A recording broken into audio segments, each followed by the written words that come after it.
Has anyone ever told you, you know what? You look like a young Dumbledore. Well, then go ahead and get that headshot ready because you might be just the person that Warner Brothers is looking for. I'm Sasha Burrell-Raver. This is Screen Junkies News.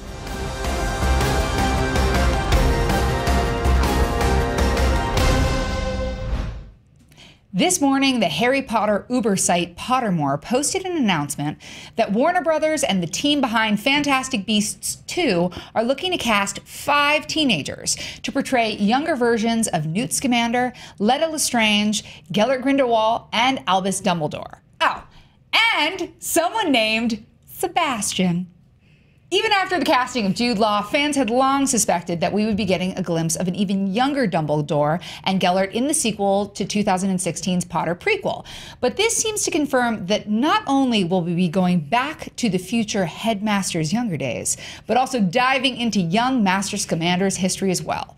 With me to discuss are a ragtag bunch of muggles completely wise to the wizarding world, Daniel Radford and a Mary Risk. So first and foremost, who's Sebastian? Sebastian! I just keep thinking it's a crab. It's a magical crab that sings. I mean, absolutely. I think he's just one of Newt's creatures. He comes back in The Little Mermaid later. No, and he's always like, stay home, don't leave. Yeah, but in a Jamaican accent. Oh, okay. I love it. No, realistically, so we don't actually know who Sebastian is, but we do have a good guess based on some of the knowledge that we have about Newt's Hogwarts days. Ah, hit us with it, Mary Risk. So, back in 1913, when Newt and Leta Lestrange, who we saw like a very quick moment of in the first Fantastic Beasts, if you remember that picture that was there towards the end, when they were at Hogwarts together. Do we need a spoiler alert? If you do you not want spoilers? Well, then you should have watched the video. You should have watched it by Suckers. now. Okay. So at the end, we see this just random photo, and we have like a little bit of talking about how they were close at Hogwarts, and you know that Newt was expelled from Hogwarts. The reason he was actually expelled is that he took the fall for an experiment of Leta's that went badly involving a Jarvie, which is sort of like a giant talking weasel thing, like a little fair weasel thing. And a student's life was endangered. We think Sebastian could potentially be the student whose life was endangered. Interesting. And it's the right time period, age period for that to have happened. If Newt and Leta are in the 13 to 16 range, which is what the casting site is calling for, that 1913 incident seems like a significant part of his Hogwarts journey that he may go back to. Well, and also going through the 13 to 16-year-old time jump, if those are the ages, what time periods do you think we're going to be exploring? Danielle? Well, you know, we've got that really good old young Dumbledore stuff. The old young version. It's okay because we're already going back into the past with Fantastic Beasts, and so now in Fantastic Beasts we're going back into the past twice.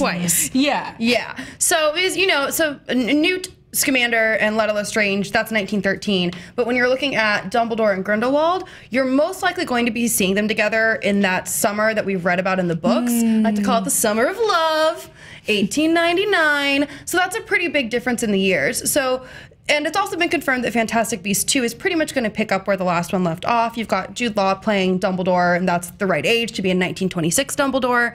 So I think you're going to see sort of 2 separate flashbacks from those character castings. Sure. I love that version of young Dumbledore, young Dumbledore. You know what? Close enough. Sure.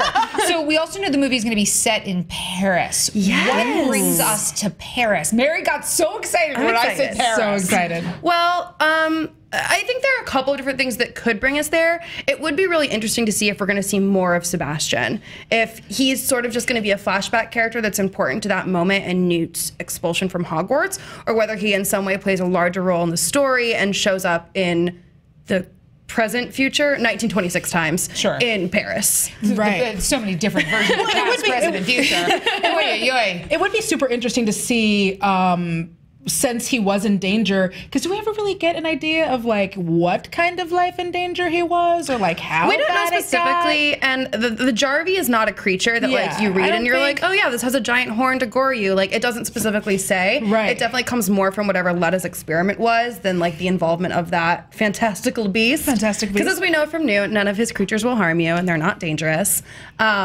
But yeah, so I do think that if we are gonna see that incident, it's gonna be more about what Leta did and him covering up for it. So let's go back to the Summer of Love. Summer of Love. Summer of Love. Is there a possibility that the Summer of Love is a misnomer? Oh, I mean, I don't want to break hearts here, but I mean, it's possible, right? I mean, it's really possible. The really interesting thing about that summer is it's in some ways it's like very intensely like structured in the canon, but in other ways there's very little information about it. And J.K. Rowling has intentionally sort of left it open-ended for what exactly emotionally transpired between Dumbledore and Grindelwald. We know from Dumbledore's side of things that he had some like for real feelings for that boy. Yes, we do. But we don't necessarily know if that relationship ever fully transpired. We don't know if it was more of a Grindelwald taking advantage of Dumbledore's feelings.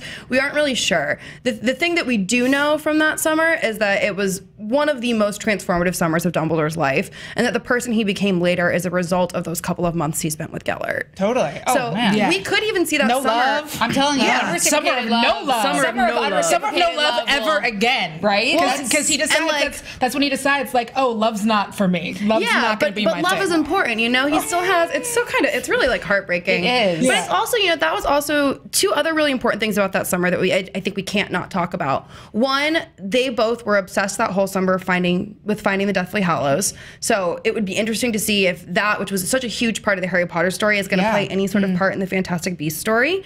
But two, we know from the last movie that Gellert Grindelwald is really interested in harnessing the power of an Obscurus or Obscurial, which basically, just in case you don't need a refresher, is when a young wizard refuses to use their magic, a dark force sort of like takes over and drives them insane, and their magic pops out of them at really weird times, and it's very unpredictable and very scary. I likened it to like when in the X-Men 3, they're trying to deal with the Dark Phoenix stuff because she's got all this stuff in and it turns her real evil. But that leads to another question, which is missing from this casting list. Yes. Is Ariana Dumbledore. Who is... Overall, I would say the fan base assumes that she could potentially be an Obscurial, like we saw with Credence in the Fantastic Beasts and Where to Find Them. We know that at the beginning of this summer of love, she accidentally, through an accident, Kendra Dumbledore, her mother, died. And Dumbledore becomes her caretaker. And Aberforth, the younger brother, sort of tells this whole story in the 7th book about who she was and how Dumbledore sort of like came down from his brilliant world and had just graduated school and was like off to like do amazing wizard things and came home to take care of his like essentially deranged sister. And when Grindelwald... How would you feel if your magic was just popping off everywhere? Honestly, like, I don't even know. But, like, when Grindelwald arrived, like, that distracted Dumbledore. So a lot of that summer is about him ignoring her. But on the flip side, so back to Ariana, we could very specifically, like, either see her in this movie, and that could be keeping a closely guarded secret from production, or we could very much not see her and have, like, her lack of presence almost be more effective in Dumbledore's life as he's ignoring her, as he's sort of shunting her to the side. Right. Maybe you can hear like weird noises from a room or like something like that. That could be more powerful. Right. Ariana as the shark from Jaws. and- where her presence is felt more. And then you see the because fin. she's not- And then I think the last thing that's really important to talk about is we know in Fantastic Beasts that Grindelwald is trying to harness this Obscurial power. And realistically, if Ariana was an Obscurial, that would be Grindelwald's first interaction with one. So there's a chance that he has also got his own devious side plot with Dumbledore's sister. Nefarious. I'm just hanging out with you because I'm trying to get to your sister. Man. We've all been there. So you said, sorry, too personal. You said something that I think is so interesting. You said they would probably keep it a closely guarded secret. Yes. I feel like they keep a lot of this stuff a closely guarded secret. So when they put out a casting notice like this, Yeah. it makes me wonder, is this their way of building buzz? Successful. Is this truly their way of finding young undiscovered talent, because they've already established these characters and they're already famous actors, so we know what they're supposed to look like. You have to find a miniature version of them. And to be fair, J.K. Rowling is very intense about that. I mean, one of the biggest things from those first movies is how intense she was that Daniel Radcliffe and the actress who played Lily had the exact same eyes. Yes. Like, exact same eyes. What do you think they're really trying to do? Do you think it's a little bit of both? And also, do you think that they're going to cast off of these open castings, or do you think they have people in mind? I think that it's a little bit of both, because like you said, like it is, and she has done these castings where she's gone and find younger talent. If we're not seeing those younger scenes, those teenage scenes, if we're not going to spend too much time there, then you can spend some time with someone undiscovered and, you know, hella British or whatever. Although I know a lot of this is also supposed to be in America.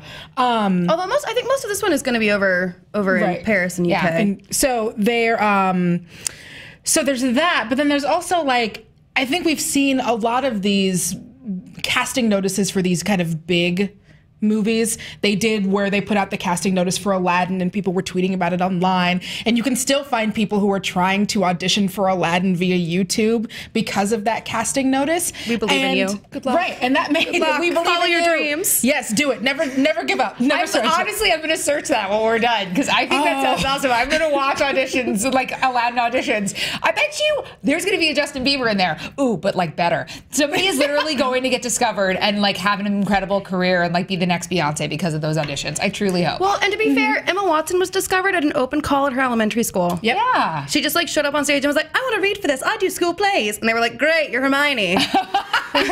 Do it. Like, straight did up. it. Well, but you know, sometimes you got to do that stuff. So I think, you know, they do have a lot of faith in sort of undiscovered talent being the perfect people for these roles. My only thing is Zoe Kravitz. Why, like, just cast her mom, who looks like a younger version of her. Like, oh, Zoe Kravitz is so pretty. And Lisa Bonet is so pretty. I'm like, you don't need to be a younger version. You just are the younger version. I mean, already. and, you know, It's we're just so joking. perfect. Eddie Redmayne, too. 2 swipes of blush and... As our Looking Billy a little Ray younger. said, 2 swipes of blush and he's 6 years old. Well, we want to know what flashbacks you're looking forward to and how you think this is all going to go down when we see Fantastic Beasts 2. Let us know in the comments below. You can tweet us at SJ News. Make sure to like and subscribe. And of course, you can always click here for more magical Screen Junkies news.